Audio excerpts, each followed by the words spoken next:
témoignage de vie, celui d'une femme qui a combattu la maladie, le cancer. Son corps l'a combattu, mais aussi et surtout son mental. C'est d'ailleurs une part importante de la guérison. Il y a du bon dans chaque situation. C'est votre credo, votre slogan. Bonjour ma jolie Dion. Bonjour. Voilà, votre accent vous trahit un petit peu. Hein. Vous venez du Québec, du Canada. Oui, je suis fière de mon accent. Artiste pluridisciplinaire, chanteuse, danseuse. Alors certains vous connaissent peut-être déjà, car vous avez produit un documentaire qui a été visionné dans le monde entier il y a un peu plus de 2 ans. Cancer, la vie, au-delà des frontières du cancer, dans lequel vous racontez donc votre parcours de l'ablation complète donc, de vos 2 seins, de la reconstruction aussi. Ici, voilà, vous êtes passé à l'écriture, vous livrez vos émotions sur cette épreuve, bien entendu, mais aussi, et c'est important, sur toutes les autres auxquelles vous avez dû faire face. Et il y en a, vous allez nous raconter tout ça. Mais vous commencez ce livre en disant finalement que ce cancer vous a surpris et vous le comparez, et l'image est intéressante, à un squatteur. Oui, un squatteur. En fait, les squatteurs, comme tout le monde sait bien, c'est des gens qui s'installent dans des habitations qui sont en fait abandonnées. Je considère que la maladie, ou du moins les post-traumatiques dans lesquels j'ai vécu avant l'arrivée du cancer, j'habitais plus mon corps.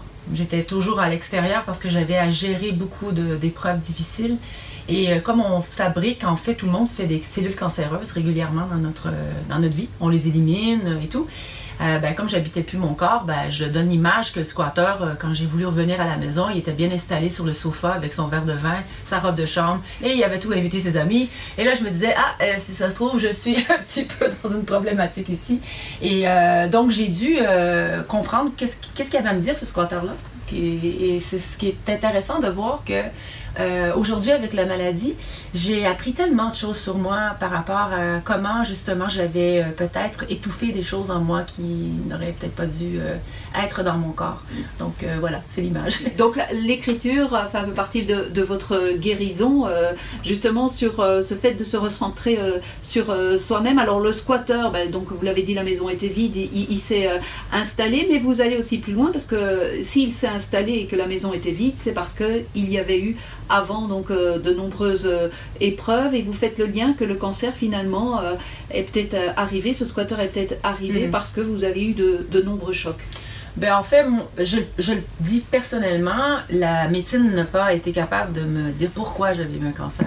Donc, mais vous n'aviez pas eu d'antécédents. J'avais pas d'antécédents et la famille non plus, on n'en a pas. Donc, je pense qu'en tant qu'humain, se responsabiliser pour son propre bonheur fait aussi partie de faire une introspection. Et moi, j'ai fait un constat de voir qu'un état affectif à long terme, on parle pas d'un stress une journée, tu as perdu tes clés, tu peux pas te trouver stationnement. Là. On parle d'un stress à long terme affectif. Ce que j'ai vécu, que j'explique aussi dans le livre, pendant 10 ans de temps, en post-traumatique, le corps est quand même assez impacté. Et je considère que le fait que mon système immunitaire était très très miné, j'étais pas capable d'éliminer les cellules cancéreuses que l'on fait régulièrement et qu'on élimine. Et je pense que selon ma philosophie des choses, sans enlever rien d'autre à personne, j'ai constaté que tous ces impacts émotifs-là que j'avais gardés en moi, même si je pensais que je les avais nettoyés, ils ont eu une place et ça a miné le système immunitaire, et à long terme, le cancer s'est installé, puisqu'il n'y avait pas d'autre explication. Encore là, ça ne veut pas dire que c'est que ça, mais ça fait aussi partie d'un tout, en fait. Donc, j'amène cet aspect-là un peu dans le livre, contrairement au documentaire. En passant, le documentaire, c'est de la mastectomie. J'ai filmé tout mon parcours pendant 3 ans, puis avec des femmes aussi dans les entrevues et tout, les enfants. Mais le livre, c'était comme plus les gens qui me disaient comment tu as atteint la résilience. Je pense que la résilience, à travers les épreuves que j'ai eues, j'ai pas eu le choix parce que j'y laisserais ma peau. C'était vraiment comme ça que je me sentais. J'étais tellement en colère en dedans de moi de vivre l'injustice que j'avais vécue. Alors, avec le temps, j'ai réalisé que la colère était juste en train de me bouffer tout rond. Je veux dire, donc le cancer, c'est un peu ça. Hein. Ça vient s'installer dans ton système quand tu n'es pas nécessairement... Je dis pas que c'est que ça, je précise. Mais quand tu n'es pas en paix en dedans de toi et tu es en colère, tu nourris beaucoup l'agressivité, ça aide pas, là. Donc... Voilà, ça c'était donc c'est votre parcours. On va parler donc de vos épreuves. Il y a eu le cancer, mais avant ça, donc ce qui a peut-être amené au développement de la maladie, c'est d'abord la maladie de votre fille. Elle a grandi sans son papa et elle a développé un trouble de la personnalité limite. Ouais. Expliquez-nous. Borderline. Ben, borderline, ici, les personnalités limites, c'est des enfants qui n'ont pas de limite. Et ma fille, déjà très très jeune, dont je l'explique, c'était des chapitres très durs pour moi. J'en parle, j'ai encore les larmes aux yeux parce que c'était difficile pour elle de... Je pense que tout enfant, quand est abandonné par son père à plusieurs reprises, c'est ce qu'il a fait, ben, il y a un impact sur un enfant très intelligent, parce qu'elle est très intelligente, c'est une enfant brillante. Oui, parce que vous expliquez, elle attendait son papa avec sa petite valise, son papa qui venait jamais la chercher. Non, et je suis devenue un peu comme celle qui lui mentait. Alors, je suis devenue la menteuse à travers... Oui, parce que vous essayiez de lui dire, mais si, il va il t'aime, il est là et tout, mais... et avec le temps, je réalise que des fois, les parents, on n'a pas toujours cette conscience-là. On veut protéger l'enfant. Mais d'une part, il y a une relation aussi entre la mère et l'enfant qui se doit d'être protégée. Et l'honnêteté, toujours en faisant attention, parce que tu ne veux pas dire à ton enfant, ton papa, il est alcoolique et cocaïnomane, puis il ne viendra pas te chercher. Alors, tu te retrouves dans une situation que tu essaies de maquiller le tout pour que ce soit bien pour l'enfant. Mais j'ai réalisé avec le temps que je suis devenue comme une menteuse pour elle. Un enfant déstabilisé qui se crée une problématique de borderline. Et là, on va très loin parce qu'elle est diagnostiquée 9 sur 9. Alors, pour avoir un trouble de personnalité limite, tu dois avoir au moins 5 traits sur 9. En bas de ça, c'est un trait. On a tous des traits là, narcissiques, un peu histrioniques, un peu... on en a tous, c'est celle qui fait... Mais elle a le tableau complet. Elle a le tableau complet, exact. Alors, très très jeune, j'ai dû, moi, négocier avec ce problème-là. J'avais pas les outils, j'avais 25 ans, j'étais une jeune maman de 23 ans. Et en grandissant, je me suis dit, j'ai fait du mieux que je pouvais. Mais j'ai vécu beaucoup la culpabilité longtemps du fait que mon enfant a été malade. Et ce sentiment d'impuissance aussi, de ne rien pouvoir faire pour son enfant. Donc ça, c'était déjà une première épreuve. Ouais. Seconde épreuve, c'est une agression très violente que vous avez subie aussi en pleine rue, alors que vous aidiez une jeune fille à se relever. Finalement, ses copines, sous l'emprise de la drogue, sont venues, on peut le dire, carrément vous tabasser. Ah oui, tabasser au point que je suis morte sur le trottoir. C'était une agression très sévère. Et je m'en ai sortie après 10 ans de post-traumatique, tout en étant avec mon enfant aussi, qui a sûrement aussi eu des impacts de cette période-là. Et ça te défait une vie, parce que moi j'ai tout perdu. J'ai perdu mes écoles de danse. Je me suis retrouvée du jour au lendemain avec une vie, puis le lendemain, 3 secondes après, il n'y en avait plus. Là. Et ça a été très long, dans un processus aussi de maladie, parce que les médecins ne trouvaient pas ce que j'avais. Ils disaient que c'est psychosomatique quand c'était vraiment physique.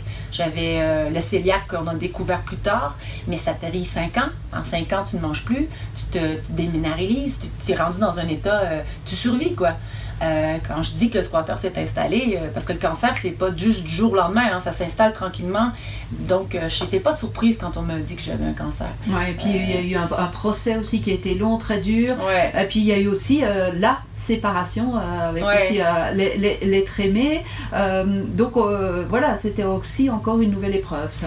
C'était une nouvelle épreuve parce que quand tu es en amour avec un homme ou une femme, peu importe du sexe que vous êtes, et que tu te choisis, et que tu abandonnes quelque chose qui est très précieux pour toi parce que tu sais que la relation est toxique. Il faut dire aussi que cette relation-là était quand même un soutien parce qu'à l'époque, après l'agression, je me suis retrouvée dans le vide. Et même si la relation n'était pas très saine, j'avais au moins quelque chose à me retenir, quelque chose qu'au moins m'identifier. Et ça m'a pris beaucoup de courage de laisser cette relation-là, d'une part, parce que j'étais en amour. Et c'est difficile de laisser l'amour de ta vie. Mais quand j'ai vu que cette relation-là était vraiment toxique à long terme, je me suis dit, c'est pas un choix pour moi. Donc, c'est quand même pas évident. Non, on a envie de dire, ah non, je t'ai plus, hein, parce qu'on entend toutes ces épreuves que vous avez traversées. D'ailleurs, vous avez sombré dans une dépression, mais vous avez rebondi. Même si vous avez abandonné votre rôle de guerrière, vous le dites dans le livre, mais on va en parler juste après ceci. Ce matin pour son livre Pressé ici, j'ai besoin d'être aimé, paru aux éditions Un Monde Différent, un livre dans lequel donc vous racontez les épreuves que vous avez traversées durant votre vie, épreuves qui ont selon vous favorisé l'apparition de ce squatter dans votre maison vide, l'apparition du cancer. Et vous aimez aussi d'abord cette précision, c'est un chapitre intéressant, vous dites le cancer et non pas mon cancer. Tout à fait. Précision des mots. Je suis très pointue sur les mots. Et parce que je pense qu'avec l'expérience que j'avais eue, comme j'ai vécu une agression, c'était mon agression pendant longtemps. Et je me suis aperçue que l'identification d'un mot te retient à ce mot. hein, comme je dis. Donc souvent quand les gens me disent « Puis, comment ça va avec ton cancer? » Je leur réponds « Ben, c'est pas à moi, je l'ai pas magasiné, ça m'appartient pas, je l'ai pas choisi, autant que mes bagues, mes chaussures, je les ai choisis. » Alors, et ça m'a permis à moi de pouvoir regarder la maladie avec une distance. Encore là, je reviens à dire que c'est personnel. Il y a des gens qui ont besoin que ça soit à eux la maladie. De se l'approprier. De l'approprier. Et donc, je me dis toujours, si ça vous sert, faites-le parce que c'est ce que vous avez besoin. Moi, ça ne me servait pas. Je me sentais trop victime de ça. Et en étant victime, je n'avais pas le lien de pouvoir entendre ce que cette maladie-là avait à me dire. Parce que d'une part, c'est pas juste t'as pas un mot de tête, là. T'as vraiment comme, OK, tu dis, attends, j'ai une maladie, puis j'aimerais ça savoir ce qu'elle a à m'exprimer. Donc, oui, c'est ça. Je suis très précise là-dessus. Une maladie que vous essayez aussi de regarder, et c'est important, sous une vision ou avec une vision à 360 degrés. Expliquez-nous alors. C'est pas simplement regarder la maladie telle qu'elle est, c'est essayer de voir l'autre face? Oui, un peu l'exemple que je donne dans le livre, c'est je vous montre une couverture de livre. À l'arrière, vous allez voir la photo du profil probablement de l'auteur, et moi, je vais regarder la couverture. La maladie, c'est un peu le même principe, ou toute situation. On parle de maladie, mais ça peut être une situation générale, un conflit, une relation toxique, ou même, peu importe. Un problème. Un problème, exactement. C'est pas nécessairement grave, là. En fait, la virtuelle de Soit en face ensemble, je le suggère à quiconque a envie de faire une introspection. Donc, c'est d'arriver à voir, tout comme un livre, quand on change d'angle, on voit, si on regarde par-dessus, on va voir autre chose. Ou si on fait le tour, on va voir autre chose.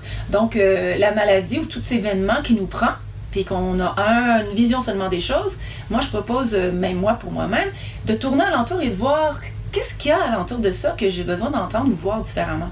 Et c'est surprenant parce que des fois tu vas t'apercevoir aussi le regard de l'autre, qu'est-ce que l'autre aussi vit de son côté.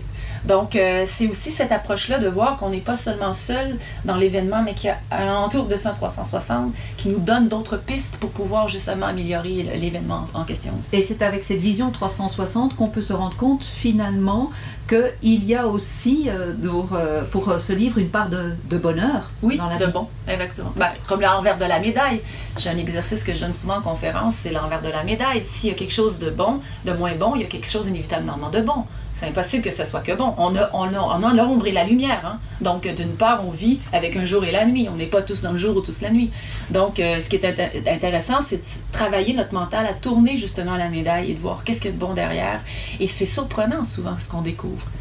Oui, parce qu'on disait qu'on peut naître avec le gène du bonheur, une prédisposition. Vous le dites même, vous, avec toutes les épreuves que vous avez vécues, vous dites quand même que vous êtes né sur une bonne étoile, mais il y a quand même, et ça vous l'expliquez aussi, 40% de notre bonheur qui dépendrait simplement de nous, de nos activités. De nos choix. De comment on choisit de vivre un événement.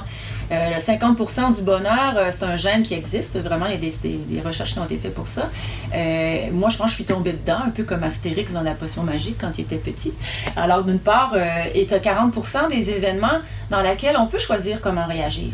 Il y a un 10% qu'on n'a pas encore de contrôle là-dessus, je dirais. On n'a pas la main mise, on n'a pas de prise. Et voilà, exact. Donc, mais le 40%, c'est énorme. 40% de choisir, c'est une journée, quand ça ne va pas bien, que tu continues à garder cette énergie-là, ou tu décides de dire, sais-tu quoi, moi, ma vie ou ma journée, c'est maintenant que ça se passe et j'ai pas envie de nourrir cette énergie négative-là, ou de me sentir prise dans une relation ou une situation qui ne m'appartient pas. Alors, et là, à ce moment-là, on a une grande possibilité d'être heureux. Même, puis il y a des gens qui ont même le bonheur, le gène, mais ils ne sont pas plus. Donc... Alors, vous dites aussi ceux qui ont le gène et ceux qui ont en plus des activités qui le décident, ça fait au moins 90%, donc c'est tout gagné. Il y a aussi, dans votre livre, vous faites la part des choses entre les croyances aidantes et les croyances limitantes. Vous dites, tout s'apprend dans la vie lorsqu'on s'y décide et qu'on se le permet. Tout à fait. Moi, j'ai une croyance aidante depuis toujours, puis je pense que ça me sert énormément. C'est laquelle? C'est je vais y arriver, j'y arrive toujours. Ça, c'est ma croyance aidante. En vous levant le matin, c'est la phrase que vous dites? Non, en fait, c'est quand je me trouve dans une situation comme là, la tournée, c'est quand même assez chargé et c'est beaucoup de transport, les trains et tout. Puis il y a des fois, je me sens comme un peu prise dans cette panique-là de me dire, OK, je vais y arriver. Et là, je me dis toujours, non, tu y arrives toujours. Tu vas y arriver, tu y arrives toujours. Peu importe les projets que je fais, peu importe les situations, même la maladie. Les croyances limitantes, ça serait de dire, celles que j'ai nourries longtemps, pour réussir, il faut travailler fort. Mais là, j'imagine qu'il faut que je travaille très fort pour réussir. Alors, cette croyance-là, je l'ai modifiée en me disant que tout vient à moi facilement et aisément. Alors maintenant, dans ma vie, depuis plusieurs années, d'ailleurs, pourquoi que la guerrière, elle a déposé les armes, c'est que je me suis dit, ça me sert pas, moi, cette croyance-là, il faut travailler fort pour réussir. Il faut que j'en mette de l'énergie pour réussir quelque chose. Alors, on a beaucoup de croyances limitantes que l'on trimballe avec nous, qui viennent de nos croyances de nos parents, qui viennent des croyances de nos arrière-parents, nos grands-parents et tout. De l'entourage. De l'entourage. Donc, j'ai fait le ménage un peu de ça. J'ai nettoyé tout ça en me disant, ça me sert-tu vraiment, moi, de dire ça dans ma vie? Puis je me suis dit, non. J'ai comme envie de plus utiliser quelque chose qui m'aide, comme la croyance que je vous ai nommée. Mais alors, quand vous dites que vous n'êtes plus guerrière, qu'à un moment donné, vous avez déposé les armes, on peut le dire comme ça, pourtant on dit qu'on doit combattre une maladie. Moi, j'ai décidé de ne pas combattre la maladie, ni de me battre. Je ne me considère pas comme une survivante, ni une battante, ni une combattante. Moi, je suis une guerrière de la vie. Je conquis la vie. C'est ce que j'aime. Je vais toujours être une guerrière. La seule chose, c'est que je pense que tu peux être guerrière dans ton état d'être, tout en déposant les armes. On n'est pas obligé de se battre à tous les jours pour aller chercher notre raison d'être. Donc, j'ai compris que les outils que j'utilisais n'étaient peut-être pas les bonnes armes. Maintenant, les armes que j'utilise, c'est l'amour envers moi-même. Et en étant dans cet état-là, c'est quand même assez étrange, mais beaucoup de choses se placent toutes seules. Mais justement, ce titre du livre, Pressé ici, j'ai besoin d'être aimée. Ah, j'avais un grand besoin d'être aimée. Presser ici, en fait, c'est le déclencheur interne qui, lorsque les gens pressaient sur ce bouton-là, j'avais besoin de plaire, j'avais peur de déplaire, j'avais peur de ne pas être à la hauteur, j'avais ce besoin d'être reconnue ou d'être vue. Quand, entre autres, relations toxiques, presse sur ce bon bouton-là, j'étais prêt à donner tout. Et aujourd'hui, quand je sens ce déclencheur-là interne en dedans de moi, parce qu'il se manifeste, il y a une lumière. Il y a une lumière qui s'ouvre et je me dis, t'es pas en train de te choisir, là. Là, tu es en train d'aller pour un besoin et non envers toi. Et à ce moment-là, je me donne encore plus d'amour dans mon cœur et d'appréciation pour l'être que je suis et de gratitude. Et si ça se trouve, l'événement change.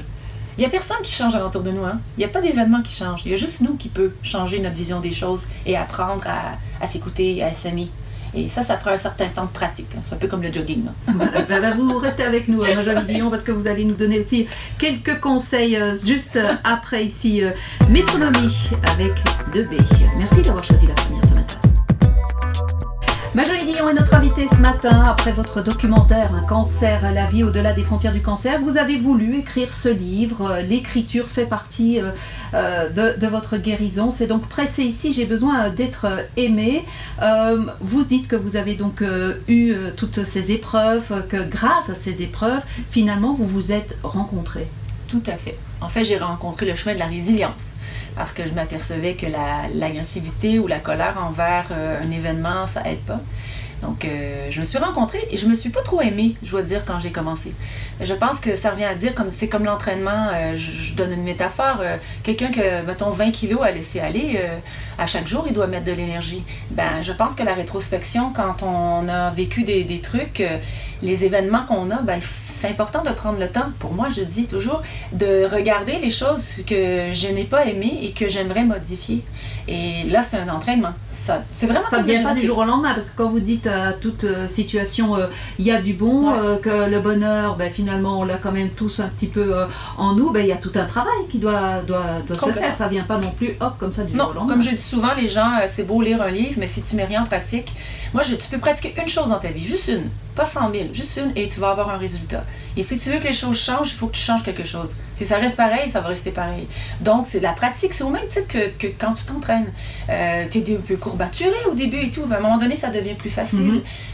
Donc, voir le bon dans chaque situation, c'est d'être capable de voir le moment où est-ce que tu dois arrêter de te victimiser ou de dire ça va pas bien. C'est sûr qu'on se dit que c'est pas vrai. Là, je me lève des matins. Ce matin, je me suis levée, j'ai mal à la tête, je suis fatiguée. Mais là, je me dis, mais attends, mais là, je m'en vais rencontrer des auditeurs, je m'en vais rencontrer... Et là, tout devient plus facile. Et la vibration, comme je parle dans le livre au niveau de la gratitude, va vraiment changer le taux vibratoire. Et ça, c'est une vieille prescription. C'est pas moi qui l'ai inventé, la gratitude. Mais d'être capable de dire merci la vie, même quand ça va pas bien. C'est facile de dire merci la vie quand ça va, même quand ça va pas bien, de le dire. Mais c'est pas facile à dire. C'est pas facile à dire, mais ça revient à dire de voir les bonnes choses. C'est vrai, quand j'étais très malade, je passais plein d'examens dans tous les orifices de mon corps. C'était pas très plaisant, mais je me disais, oui, mais la dame, l'infirmière ou le médecin, ah, il était gentil, cette personne-là, dans la salle d'attente, j'ai parlé. Je trouvais du bon dans chaque situation. Je me suis conditionnée à faire ça. Sinon, j'y aurais laissé ma peau.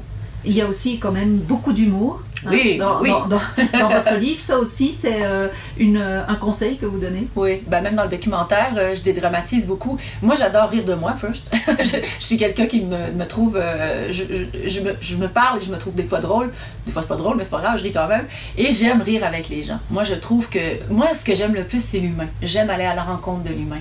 Et chaque humain a quelque chose de beau à dire. Chaque humain a quelque chose de drôle à raconter. Surtout dans les personnes âgées. Hein? Ils ont beaucoup de choses drôles.